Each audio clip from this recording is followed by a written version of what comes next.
a nossa vida como igreja sem muitas alterações, se Deus quiser. Muito bem, dito isto, vamos abrir a palavra do Senhor lá em João, capítulo de número 1. João, capítulo 1, você vai abrir comigo, por favor, no versículo 43.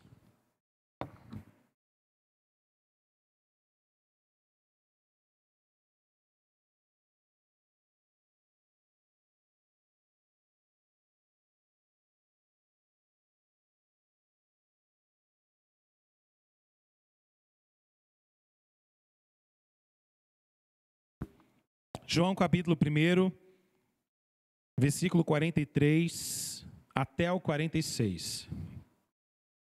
Diz assim a palavra do Senhor: No dia seguinte, Jesus resolveu ir para a Galiléia e encontrou Filipe, a quem disse: Siga-me. Esse Filipe era de Betsaida, cidade de André e de Pedro.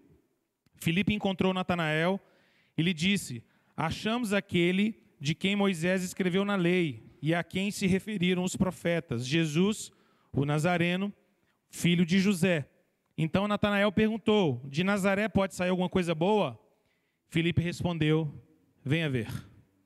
Venha ver. Vamos orar? Senhor, abençoa-nos nessa manhã, derrama sobre nós um pouco mais da Tua graça, ilumina o nosso entendimento, para que ao refletirmos sobre esse apóstolo do Senhor, esse pilar na igreja do Senhor, nós possamos aprender com a vida dele, com os erros dele e com a fé dele no Senhor Jesus. Sobretudo, Deus nos faz enxergar o Senhor agindo através de Filipe e agindo na vida dele, para que essa realidade possa inspirar o nosso coração e nos motivar a seguir ao Senhor com mais fé, mais alegria, mais dependência, em nome de Jesus. Amém. Amém. Quem é Filipe? Quem é esse apóstolo do Senhor Jesus? O nome Filipe tem um significado curioso. Filipe significa basicamente aquele que tem apreço ou gosta de cavalos. É um significado que não diz muita coisa, né? Mas curiosamente, pelo menos eu não sei o Filipe da Bíblia, mas eu sempre fui muito apaixonado com cavalo, sabia? Pois é, não sei se tem a ver com o meu nome, mas meu nome é aquele que gosta de cavalo e eu gosto demais de cavalo. Aprendi a andar de cavalo, eu era bem novinho, eu tinha uns 7 anos mais ou menos, que eu comecei a andar de cavalo lá nas roças de Divinópolis, quando eu morava lá. Pois é, sempre gostei muito, sempre gostei de cavalo, mas eu não tenho um cavalo em casa, não cabe.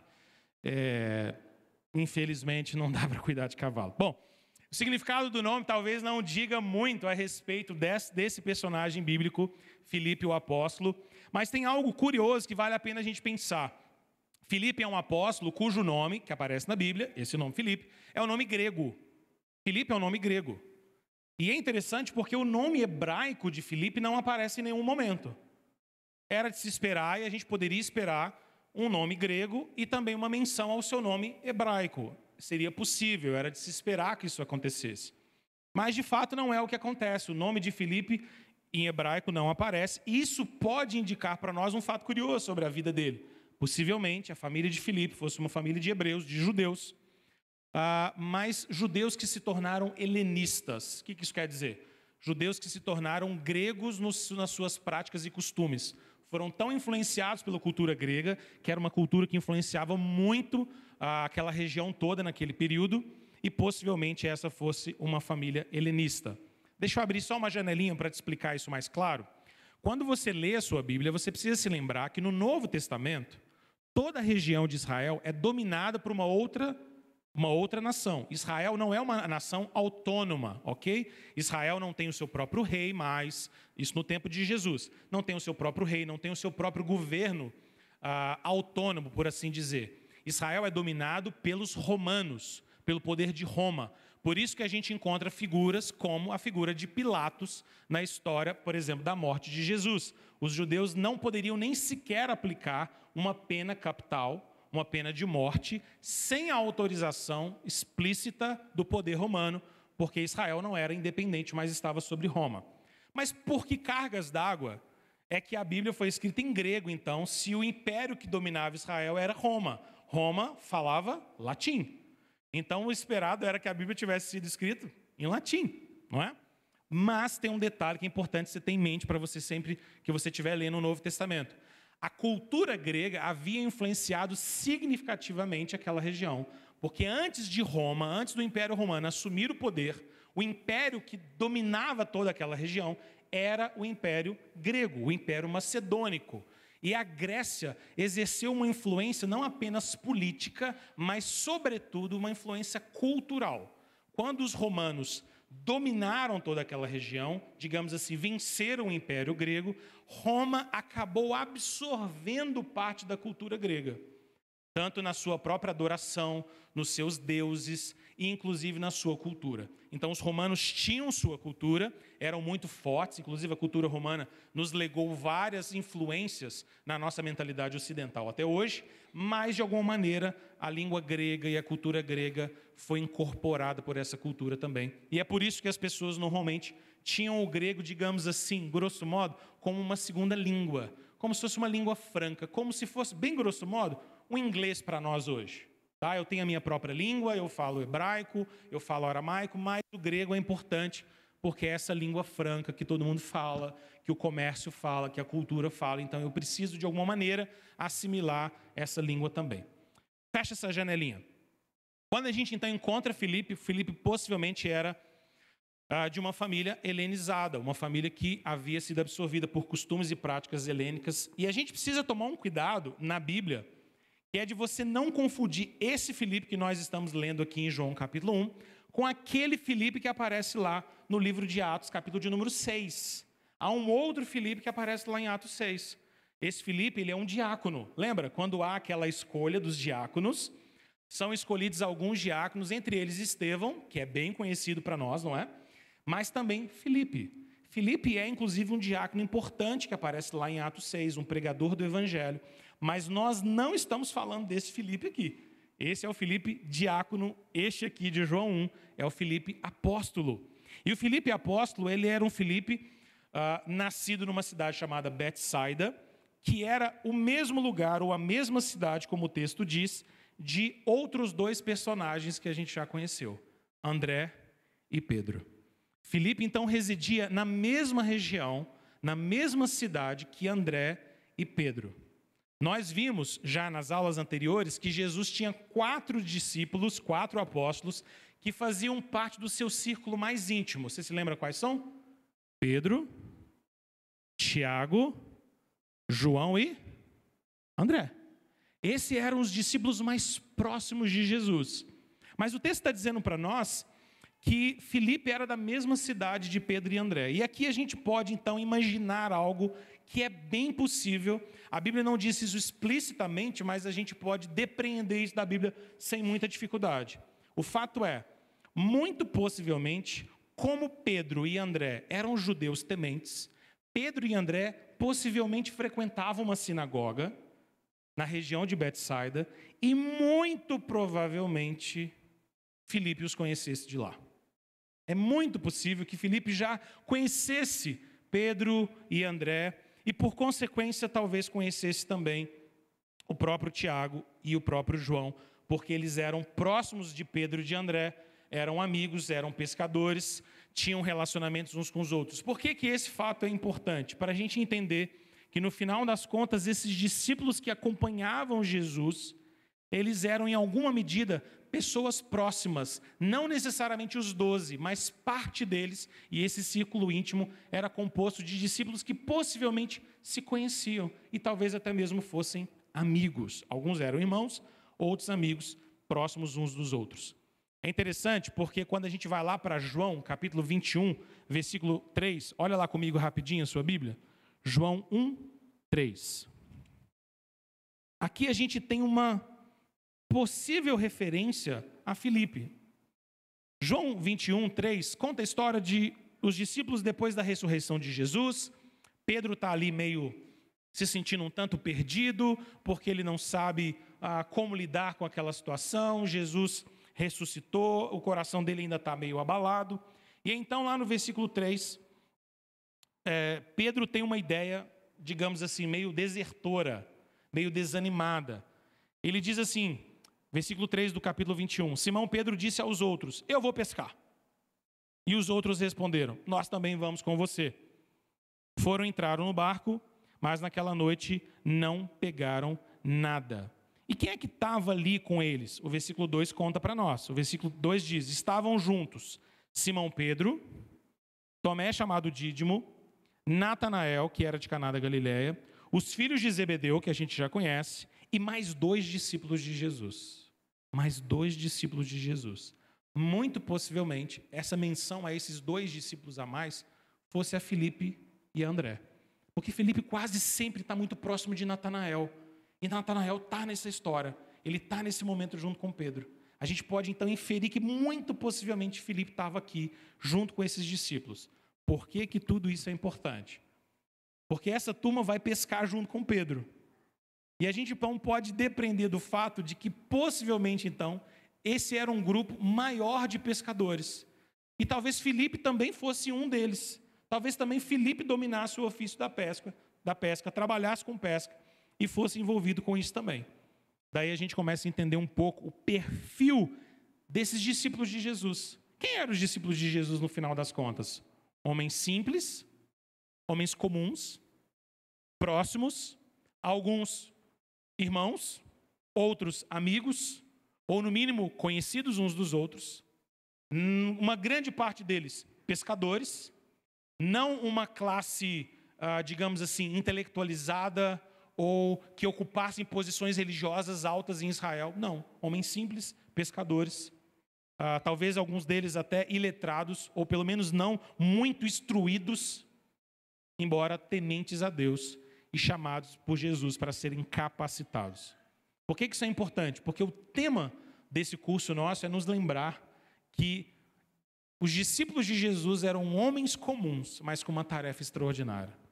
Homens comuns, mas com um chamado incomum, um chamado extraordinário. Para nos lembrar que no final das contas, quem nos capacita, quem nos fortalece, quem nos dirige, quem nos dá dons, quem nos treina, quem nos habilita, é sempre o Senhor por meio do seu Espírito Santo. Jesus não chama 12 homens prontos. Jesus chama 12 homens comuns para serem capacitados para cumprir uma obra extraordinária. E esse é um ponto fundamental para a gente entender nessa história e a gente beber um pouco dessa realidade. Mas deixa eu falar um pouquinho para você sobre o chamado de Filipe. Como Filipe é chamado e como Filipe entra para compor esse grupo de apóstolos do Senhor Jesus. Olha comigo então de novo lá na sua Bíblia, lá no capítulo de número 1, e vamos entender um pouquinho sobre esse chamado. O texto conta para nós que Filipe foi chamado logo depois que Jesus encontra Pedro, João e André. Interessante porque Jesus chama esses discípulos, leva esses discípulos atrás de si, e logo depois disso, então Jesus vai agora encontrar-se com Filipe. Leia comigo rapidamente um pouquinho que está aí acima do versículo 43. Olha só, começa comigo lá em cima no versículo 35. Diz assim: no dia seguinte, João estava outra vez na companhia de 2 dos seus discípulos, e vendo Jesus passar, disse: eis o Cordeiro de Deus. Os 2 discípulos, ouvindo dizer isso, seguiram Jesus. E Jesus, voltando-se, vendo que o seguiam, disse-lhes: o que vocês estão procurando? Eles disseram: Rabi, onde o Senhor mora? Rabi quer dizer mestre. Jesus respondeu: venham ver. Então eles foram, viram onde Jesus estava morando e ficaram com ele aquele dia. Eram mais ou menos 4 da tarde. André, o irmão de Simão Pedro, era um dos 2 que tinham ouvido o testemunho de João e seguido Jesus. Ele encontrou primeiro seu próprio irmão, Simão, a quem disse: achamos o Messias. Messias quer dizer Cristo. E o levou a Jesus. Jesus olhou para ele e disse: você é Simão, filho de João, mas agora será chamado Cefas. E Cefas quer dizer Pedro. Cefas quer dizer Pedro. Olha só que interessante. Jesus, então, é, na verdade, encontrado por alguns discípulos, Pedro, João e André, que passam a seguir Jesus. O texto diz, então, no versículo 43, que no dia seguinte, Jesus resolve ir para a região da Galileia. E quando ele vai para a região da Galileia, Jesus encontra Filipe no dia imediato, logo depois. Então, Pedro, João e André, possivelmente Tiago também estivesse nesse grupo. E agora, no dia seguinte, Jesus encontra Filipe. Esse relato tem uma característica interessante para nós. Porque pela primeira vez, nós encontramos então Jesus encontrando um discípulo e dizendo para esse discípulo claramente: venha me seguir. Porque os primeiros discípulos não foram encontrados por Jesus, nem receberam um chamado direto de Jesus. Os primeiros discípulos, por assim dizer, eles mesmos é que encontraram Jesus. Jesus passa por ali, João diz, eis o Cordeiro de Deus, eles falam, vamos seguir ele. E começam a seguir Jesus. Jesus pergunta, o que vocês estão fazendo atrás de mim? Nós queremos saber onde o senhor mora. Tá bom, então vem comigo. Vem para ver onde eu moro. Eles passam um dia com Jesus e a partir dali passam a ser discípulos do Senhor. Mas Filipe não. Filipe é esse primeiro discípulo que Jesus encontra e no versículo 43, Jesus diz, me siga, me siga. Daqui em diante, essa expressão, siga-me, ela vai se tornar uma expressão muito importante sobre o significado de ser salvo por Jesus, viver com Jesus e ser discípulo de Jesus. Daqui em diante, nessa história, em todos os evangelhos, seguir Jesus ou ouvir esse chamado de Jesus, segue-me, vai ser fundamental para a nossa vida. É tão interessante que se você voltar lá no capítulo 21 comigo, de João, corre lá na sua Bíblia, você vai encontrar o próprio Senhor Jesus dizendo isso para Pedro, depois da sua ressurreição. Lembra? Eu te contei que Pedro estava um pouco desanimado, havia resolvido ir pescar com os discípulos, meio que desistindo do seu chamado para ser um apóstolo. Jesus então aparece, come com eles. E aí lá no versículo 19 do capítulo 21, Jesus diz assim, Jesus disse isso para significar com que tipo de morte Pedro havia de glorificar a Deus. E depois de falar assim, Jesus acrescentou para Pedro, siga-me. Siga-me, Pedro. Não é interessante? Pedro já tinha seguido Jesus há muito tempo atrás, anos já haviam se passado. Pedro já tinha sido designado um apóstolo. Pedro já tinha sido capacitado por Jesus, treinado por Jesus. Mas agora, pouco antes de subir ao céu, ser elevado, ascender à destra de Deus Pai na glória, Jesus, nessa última conversa com os discípulos, essa última conversa com Pedro, como líder dos discípulos, de novo repete essa expressão que ele havia falado primeiro para Filipe. Pedro, siga-me. Siga-me. Você precisa me seguir. Irmãos, por que isso é importante? Porque a gente precisa se lembrar que a centralidade do que é viver uma vida com Cristo é seguirmos a Cristo. Seguirmos ao Senhor Jesus. Andarmos atrás dele. Tê-lo como nosso Senhor, como nosso Deus, como nosso Mestre, como aquele que é o único caminho, a única verdade e a própria vida. Ele é o caminho. É nele ou por meio dele que nós seguimos. Jesus é o nosso caminho. Jesus diz para Filipe, siga-me, e Filipe segue. Jesus diz para Pedro, reforçando o seu chamado, siga-me, e Pedro continua seguindo. Jesus diz para nós hoje, siga-me. E nós precisamos continuar seguindo ao Senhor. Filipe era alguém cujo coração, muito possivelmente, estava buscando mais de Deus. Muito possivelmente havia no coração de Filipe, mesmo antes de encontrar Jesus, uma sede por Deus. Uma sede por encontrar o Senhor. De onde que a gente tira essa ideia? Do fato ou das palavras que Filipe usa para falar a Natanael a respeito de Jesus. Olha na sua Bíblia, por exemplo, no versículo 45. Volta lá, João capítulo 1. Esses dois capítulos são bem importantes para nós. João 1, versículo 45. Filipe encontra Natanael. E agora, quando Filipe encontra Natanael, ele diz assim, nós achamos aquele de quem Moisés escreveu na lei, e a quem se referiram os profetas, Jesus o Nazareno, filho de José. O que o versículo 45 então está dizendo para nós? Que Filipe não era alguém que estava simplesmente ali andando, que não estava pensando em Messias, que não estava pensando em salvação e de repente tropica em Jesus, não. Filipe era alguém que tinha no coração um anseio por encontrar o Messias.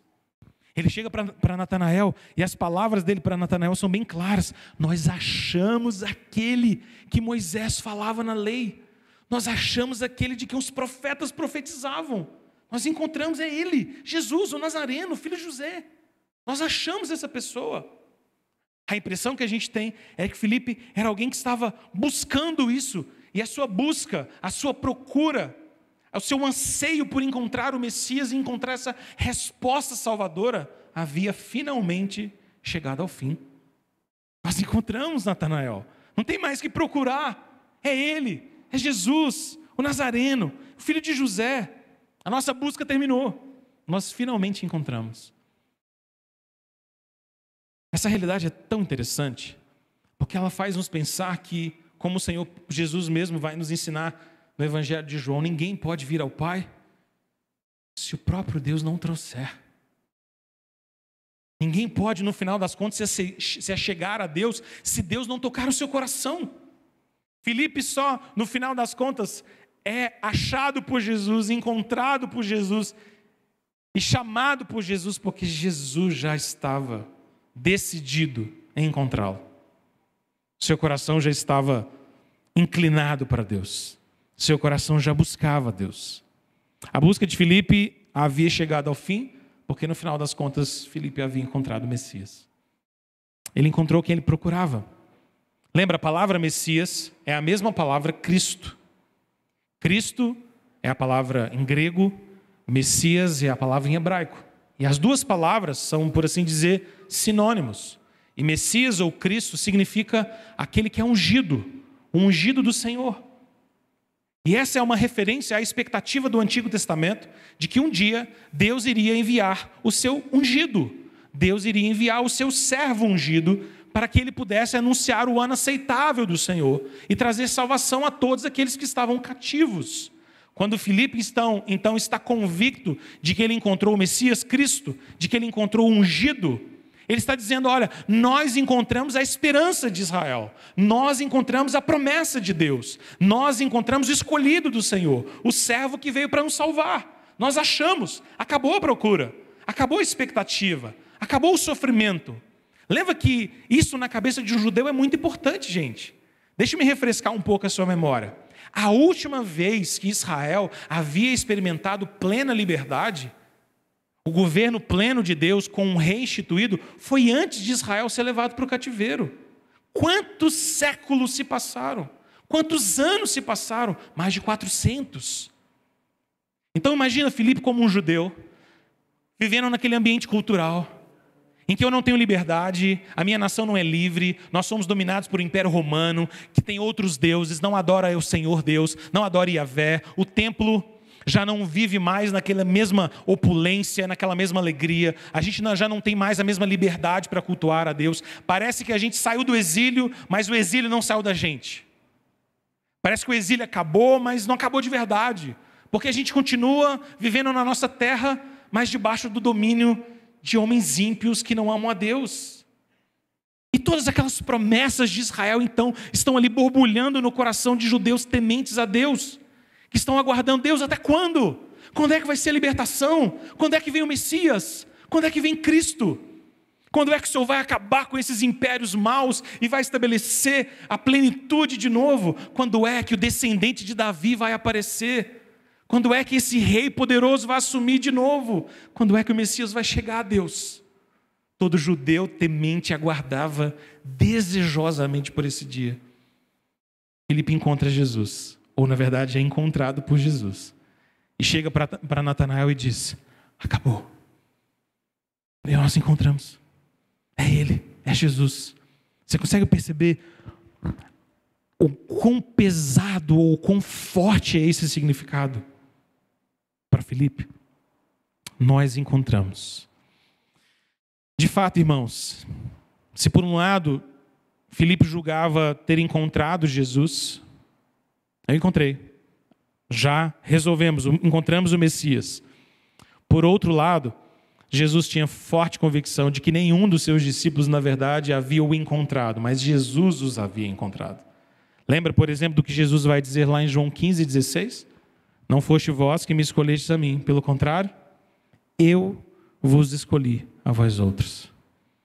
Talvez Pedro, Tiago, João, André, Filipe, Natanael tenham pensado, nós encontramos o Messias. Mas para Jesus a realidade era, eu escolhi vocês. E aqui é interessante porque revela para nós essa tensão da nossa salvação, não é? Quando você pensa, por exemplo, na sua salvação, talvez você pense assim, peraí, fui eu que encontrei o Senhor ou o Senhor que me encontrou? Já parou para pensar isso alguma vez? Talvez você pense, poxa, mas fui eu que me converti. Alguém pregou o evangelho para mim, eu decidi ir a uma igreja, e aí eu aceitei Jesus, e talvez eu tenha feito uma oração, ou talvez eu tenha atendido a um apelo, ou mesmo orado em casa sozinho, mas eu acho que eu busquei o Senhor. Não, eu me converti no final das contas. Talvez você pense que você fez alguma coisa. Aí você não está errado de pensar isso, porque talvez tenha sido isso mesmo que aconteceu.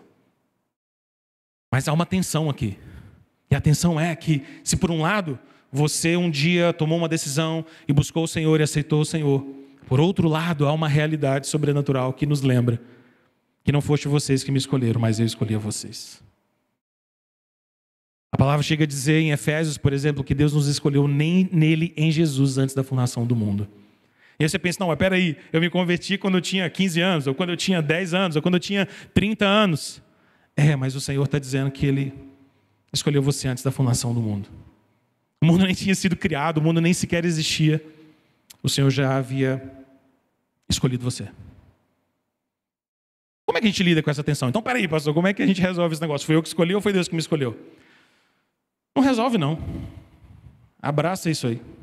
Essa é a realidade. Porque um dia você tomou essa decisão, e um dia você foi movido pela graça de Deus e pelo Espírito de Deus, que regenerou o seu coração, e você foi conduzido à conversão, e você de fato creu em Jesus. E você continua crendo até hoje, não é o Espírito de Deus que crê em você, é você que crê. Mas você tem que viver toda essa realidade da sua responsabilidade humana, sabendo que por trás de todas essas coisas, o pano de fundo por trás disso tudo, é a soberania plena de Deus. Ele nos escolheu antes da fundação do mundo. De tal maneira que esses discípulos podem ter encontrado Jesus, ou decidido, eu vou seguir Jesus, mas eles precisavam se lembrar do que Jesus disse lá em João 15:16. Não foram vocês que me escolheram, no final das contas. Eu escolhi vocês. Eu escolhi vocês. Irmãos, essa é a beleza maravilhosa, essa é a beleza extraordinária da salvação. Nós somos chamados a responder em fé, mas nós precisamos nos lembrar que antes de nós sermos capazes de respondermos em fé, o Senhor nos escolheu, nos regenerou, nos capacitou, nos dotou de fé. E agora nós cremos, porque Ele nos amou primeiro. Porque Ele nos amou primeiro. Bom, o chamado de Filipe revela, então, no final das contas, uma fé maravilhosa. Porque o que a gente vê narrado nessa história é a história de alguém que não foi incrédulo, de alguém que não titubeou na sua fé, mas alguém que creu em Jesus. E não apenas creu em Jesus, mas que teve o seu coração imediatamente incendiado pelo amor a Jesus e o desejo de partilhar Jesus. A narrativa de Filipe, ou do chamado de Filipe, mostra para nós exatamente o que o Senhor Jesus vai nos ensinar mais tarde, no significado de nós irmos por todo mundo e anunciarmos Jesus. Porque olha só o que Filipe faz. Filipe é chamado por Jesus, vem, me segue. E assim que ele encontra Natanael, o que ele faz? Ele imita Jesus.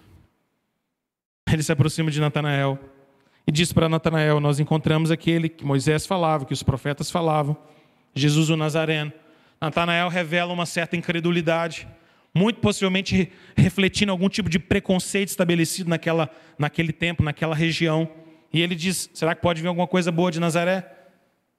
Meu Deus, eu não sei de nada bom de Nazaré. Será que vai vir o Messias? É de lá mesmo? Tem certeza? Tem convicção? E Filipe responde, então, para Natanael, vem ver. Vem ver.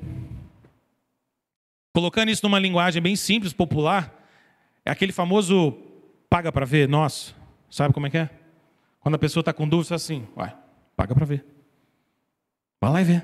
Vem ver. É isso que eu estou te dizendo. Eu te falei, nós encontramos o Messias. É Jesus, o Nazareno. Ah, não sei não, hein? Será, Filipe, que é o Messias mesmo? Vem ver. Vem que você vai ver no final das contas. Gente, isso revela para nós algo interessante. Porque mostra para nós que, de alguma maneira, a fé de Filipe é uma fé forte. Uma fé robusta. Ele crê em Jesus e crê que Jesus é o Messias. Isso já parece tão claro para ele, tão convicto para ele, que ele decide contar isso para outras pessoas. Ele decide já anunciar Jesus. Jesus ainda nem tinha entregado o ID por todo mundo e Filipe já estava cumprindo isso. Filipe já estava lá sendo um evangelista, anunciando o Senhor Jesus, falando do Senhor Jesus. Você se lembra do restante da história? A gente já estudou sobre Natanael aqui. Natanael também passa a ser um discípulo de Jesus, compõe os 12. crê em Jesus, segue Jesus, se torna um discípulo de Jesus. Mas, embora aqui a gente encontre uma fé tão bonita de Filipe, a gente precisa se lembrar que Filipe é bem parecido com a gente também. E às vezes a fé dele não foi tão forte assim não. Deixa eu te contar a história, por exemplo, em que Filipe aparece de novo, que está lá em João capítulo 6. Abra sua Bíblia aí um pouquinho à frente de onde nós estamos. João 6.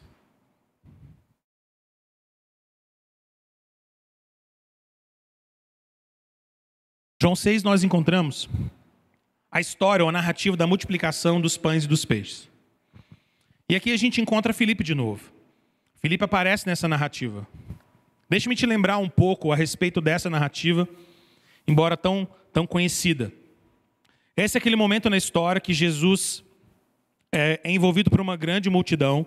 Essa multidão havia visto sinais que Jesus havia feito, isso ele conta para nós no início do capítulo 6. Essa multidão sabia das curas, dos milagres. Então Jesus sobe no monte, começa a falar ali. E então Jesus ergue os olhos, ele vê essa grande multidão. E Jesus percebe que essa multidão tem fome e precisa ser alimentada. O versículo de número 10 conta para nós que haviam ali pelo menos 5.000 homens que se assentaram. A gente tem a tendência de pensar então que a multiplicação dos pães e peixes foi uma multiplicação que alimentou 5.000 pessoas. Mas muito possivelmente era muito mais do que isso. Porque o texto diz que 5.000 homens se assentaram ali. Vamos pensar então que a maior parte desses homens fosse casada. A maior parte. Se eles tivessem acompanhado de suas esposas, a gente poderia chutar algo próximo de 10.000. Vamos pôr um pouco menos, talvez uns 8.000. Mas aquela turma que fosse casada tinha muito filho. E não era igual a gente hoje que tem medo de ter menino, não. A turma tinha menino mesmo. Então, se a gente chutar aí pelo menos, sei lá, uns 8.000 casados ali, e para cada casamento talvez uns 3 ou 4 meninos, é gente que não acaba mais. Alguns estimam que talvez nós estivéssemos aqui nessa multidão que Jesus alimenta por volta de 20.000 pessoas. Não seria exagerado pensar em 20.000, pensando em famílias compostas. É possível. O texto diz, pelo menos 5.000 homens sentados. É possível que mais de 10.000, talvez até 20.000 pessoas estivessem ali. E nessa cena acontece algo muito interessante e algo muito curioso. Filipe possivelmente era um discípulo ou um apóstolo que sabia fazer conta. E a gente acaba descobrindo isso porque nessa narrativa, Filipe aparece como alguém que estava administrando algumas coisas e Jesus chama Filipe para resolver isso. Olha só que interessante o que é narrado para nós aqui. Porque o que nós encontramos nessa cena é Jesus provando o coração de Filipe. Leia comigo bem atentamente João 6, versículos 5 a 7. Diz assim: Então Jesus, erguendo os olhos e vendo que uma grande multidão se aproximava, Jesus disse para Filipe: Onde compraremos pão para lhe dar ou lhes dar de comer? Versículo 6. Mas Jesus dizia isso para testá-lo, porque sabia o que estava para fazer. Filipe respondeu: Nem mesmo 200 denários de pão seriam suficientes para que cada um recebesse um pedaço, Senhor. Não dá, não dá. Agora, deixa eu chamar a sua atenção para isso então. Os versículos 5 a 7 contam para nós que quando Jesus vê toda aquela multidão faminta, que ele precisa alimentar, Jesus resolve fazer uma pergunta para Filipe. E a pergunta que Jesus faz para Filipe é: Filipe, onde é que a gente vai conseguir comprar pão para esse tanto de gente? Jesus faz uma pergunta que a gente poderia descrever hoje como uma pergunta de logística, organização de evento, não é? Será que vai ter comida para todo mundo? Onde que nós vamos achar pão uma hora dessa? Será que a padaria de Betsaida está aberta? Talvez a da Galileia? Será que tem algum padeiro itinerante vendendo pão no barco aqui? Como é que é esse negócio? Onde nós vamos comprar pão uma hora dessa? A pergunta de Jesus é uma pergunta sobre logística, sobre estrutura, como fazer aquela programação.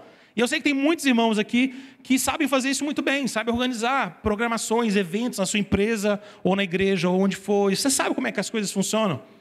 E talvez, quando a gente está num trabalho ou numa organização, a gente até escolhe algumas pessoas estratégicas para esse tipo de tarefa, não é? Porque a gente sabe que existe pessoas que têm uma personalidade mais organizadora, uma personalidade mais capaz de ver os problemas, de dinamizar aquela estrutura, de já mais ou menos prever alguns gargalos que pode acontecer. E é tão bom pessoas que têm esse olhar mais organizacional, por assim dizer, de eventos, não é? Bom, Jesus resolve fazer essa pergunta então para Filipe. Só que João, quando conta para nós essa história, coloca uma notinha explicativa no versículo 6 que muda a história toda. Porque João chega para nós no versículo de número 6 e diz assim, olha só, mas Jesus fez tudo isso porque Jesus queria testá-lo. O que João está querendo dizer? Olha, a pergunta que Jesus fez não era uma pergunta sobre realmente saber o que ia fazer, não. Jesus só queria testar o coração de Filipe. João chega a dizer, Jesus já sabia o que ia fazer. Jesus já estava tudo pronto na cabeça dele. Eu vou fazer um milagre aqui, vou multiplicar pães e peixes, vai estar tudo resolvido. Daqui a pouco aparece um menininho aí que vai ter a base do meu milagre, que é os pãezinhos e os peixinhos dele, e está tudo resolvido. Jesus já sabia disso. Mas Jesus queria testar Filipe. Jesus queria aproveitar aquela circunstância, aquela contingência, aquela crise momentânea para provar o coração de Filipe. Provar onde estava a fé dele. Daqui a gente pode depreender algumas possibilidades. Muito provavelmente, Filipe teria a responsabilidade logística do ministério de Jesus. A gente sabe que Judas cuidava das finanças. Isso fica claro lá em João 13, 29. Judas era, digamos assim, o responsável pela sacola de dinheiro do ministério de Jesus. Eu não sei se era bem responsável, talvez Judas fosse o irresponsável da sacola, né? Porque embora ele tivesse a tarefa, o seu coração era de um ladrão. E ele gostava de tirar uma parte para ele.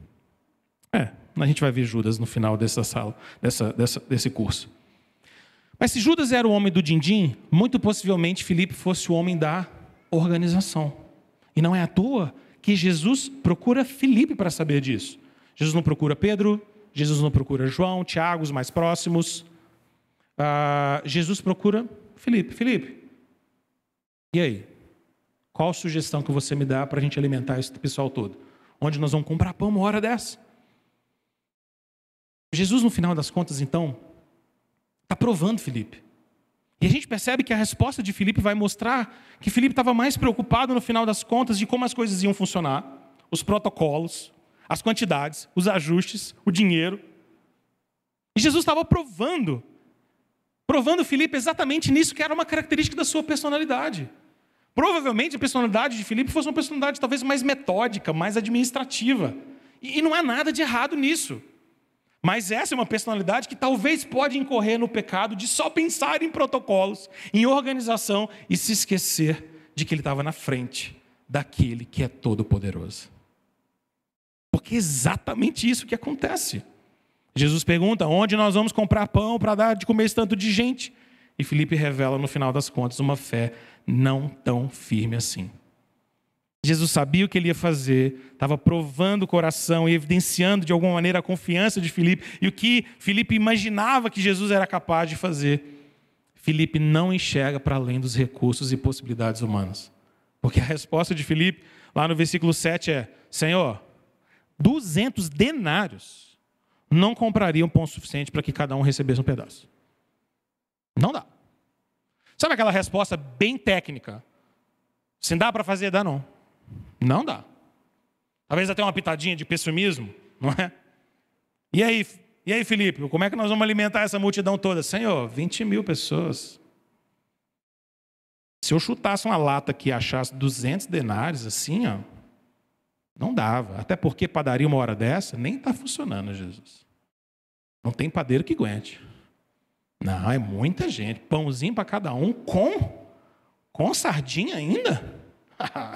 Aí, só McDonald's. Dá não, Senhor. Não dá não.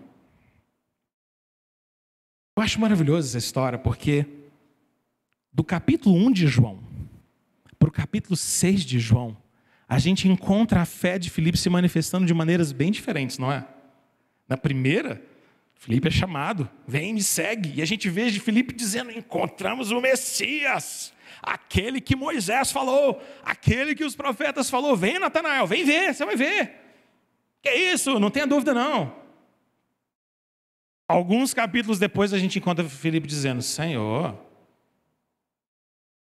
Tudo bem, sou eu o Messias, Moisés falou, os profetas falaram, mas 20 mil pessoas não é 20 não. Espera aí, não dá, 200 denários não são suficientes.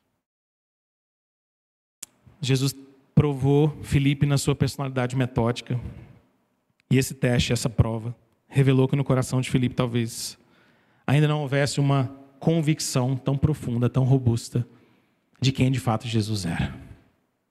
De quem de fato era esse Jesus, todo-poderoso. E deixe-me te mostrar que isso continua assim na vida de Filipe durante um tempo. Sabe por quê? Olha comigo um pouco mais adiante. Abra sua Bíblia lá em João 14. Pouco adiante na história, João vai narrar de novo para nós Filipe titubeando na sua convicção ou na sua percepção sobre quem Jesus é. No cenáculo nós encontramos Filipe pedindo para Jesus fazer algo que surpreende a narrativa toda. É uma surpresa nessa narrativa. Deixe-me ler com você os primeiros 5 versículos. O texto diz assim, Jesus dizendo, que o coração de vocês não fique angustiado. Vocês creem em Deus, creiam também em mim. Na casa do meu pai há muitas moradas. Se não fosse assim, eu já lhes teria dito, pois vou preparar um lugar para vocês. E quando eu for e preparar um lugar, voltarei e os receberei para mim mesmo, para que onde eu estou, vocês estejam também. E vocês conhecem o caminho para onde eu vou. Jesus fala algo maravilhoso aqui nos versículos 1 a 4, falando da importância que ele vá, porque na casa do Pai há muitas moradas, que ele precisa ir primeiro para preparar lugar para os discípulos, e de que quando ele for, ele vai preparar, e então os discípulos poderão estar onde ele está. Mas aí no versículo 5 a gente encontra Tomé dizendo o seguinte, então Tomé disse a Jesus, não sabemos para onde o Senhor vai. Como podemos saber o caminho? Como é que nós vamos saber como é que vai chegar lá? Tomé já faz uma pergunta meio de quem não entendeu muito bem o que Jesus estava dizendo. E Jesus responde então no versículo 6. Jesus respondeu, eu sou o caminho.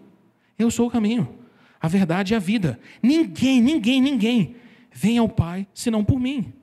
Se vocês me conheceram, conhecerão também o meu Pai. Preste atenção no que Jesus está dizendo aqui.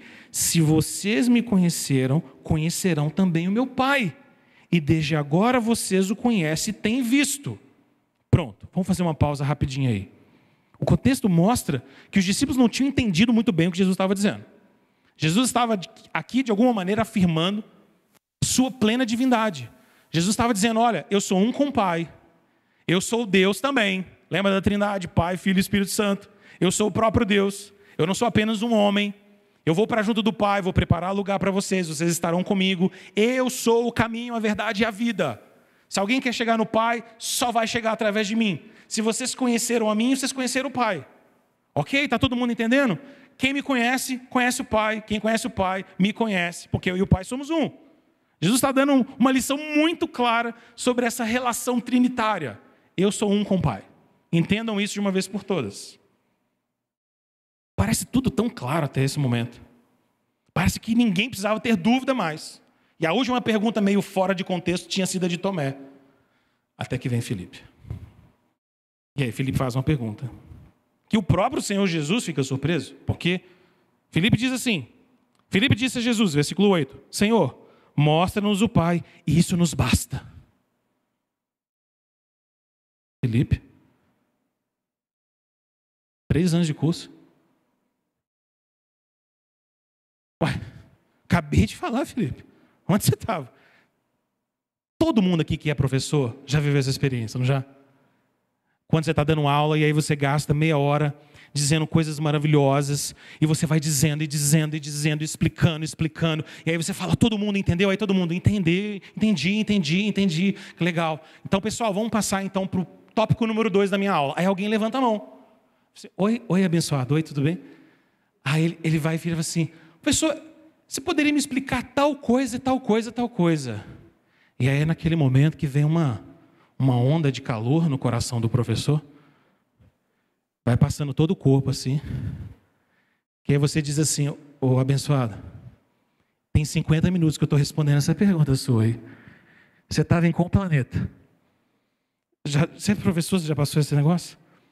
E aí você engole a onda de calor e fala, vamos explicar de novo.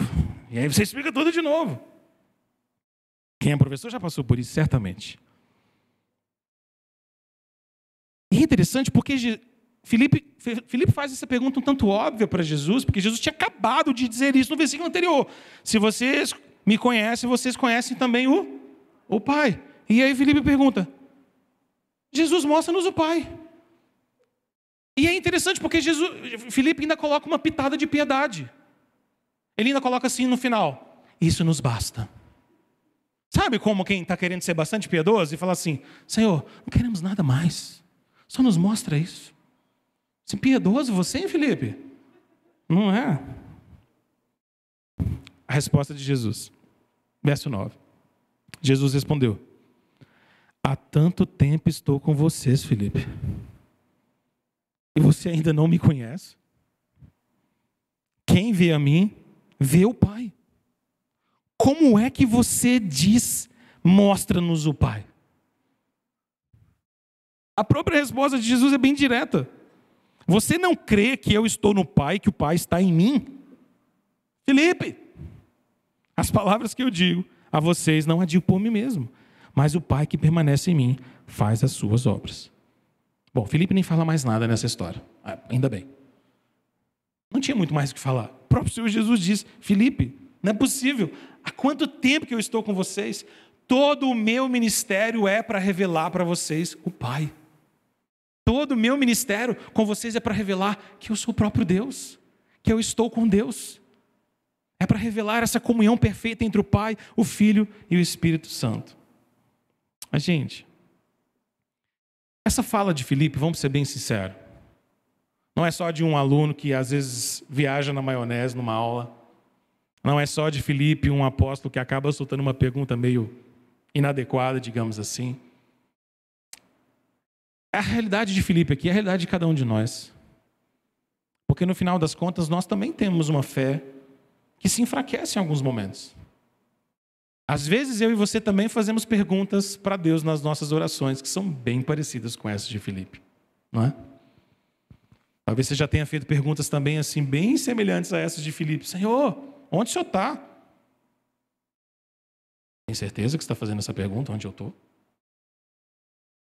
Senhor, o senhor não vai fazer nada, o senhor esqueceu de mim? Sério?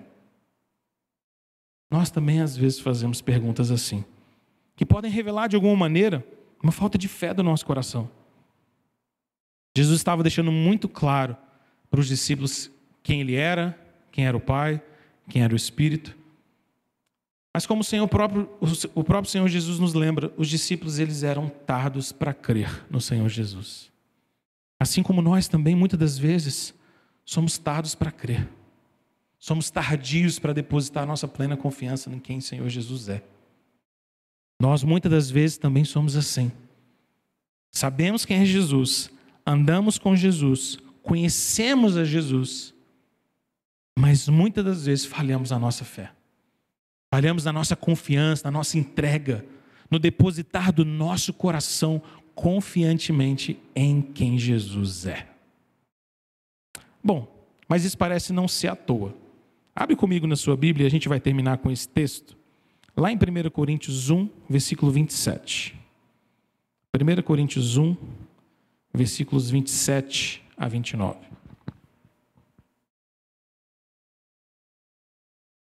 Na verdade, vamos começar do 26, para ficar mais sentido. Olha o que o apóstolo Paulo nos diz aqui.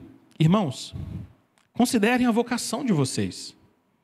Não foram chamados muitos sábios segundo a carne, nem muitos poderosos, nem muitos de nobre nascimento. Pelo contrário, Deus escolheu as coisas loucas do mundo para envergonhar os sábios, e escolheu as coisas fracas do mundo para envergonhar as fortes. E Deus escolheu as coisas humildes do mundo e as desprezadas, e aquelas que não são, para reduzir a nada as que são, a fim de que ninguém se glorie na presença de Deus. Mas vocês são dele, em Cristo Jesus, o qual se tornou para nós da parte de Deus sabedoria, justiça, santificação e redenção, para que, como está escrito, aqueles que se glorie-se no Senhor. Aqui, Paulo nos dá uma lição que tem tudo a ver com a história de Filipe. Porque Paulo nos dá a lição de que, no final das contas, quando a gente começa a considerar a nossa vocação, a gente percebe que o Senhor não chamou muitos sábios segundo esse mundo, muitos sábios segundo a carne, mas que Deus escolheu as coisas loucas desse mundo para confundir aquelas que se julgam sábias demais. Deus escolheu as humildes para, no final das contas, poder demonstrar que aquelas que se julgam ser alguma coisa não são nada na presença de Deus. E qual é o propósito do Senhor, no final das contas? O versículo final, o versículo 31, nos diz: se alguém fosse gloriar, que não se glorie em si mesmo, mas que nós possamos nos gloriar apenas em um único lugar. E qual é o lugar que nós vamos nos gloriar? O lugar onde nós morremos. Nós vamos nos gloriar na cruz de Cristo. Nós nem sequer podemos nos gloriar nos nossos dons. Nós não deveríamos gloriar nos nossos talentos. Nós não deveríamos gloriar no nosso ministério. Nós não deveríamos gloriar na nossa família, na nossa bem-aventurança, nas coisas boas que nos acontecem, nas bênçãos que Deus nos deu. E nada disso. Nós não deveríamos gloriar nem na nossa salvação. Nós temos que nos gloriar na cruz de Cristo, em que nós morremos para sermos salvos.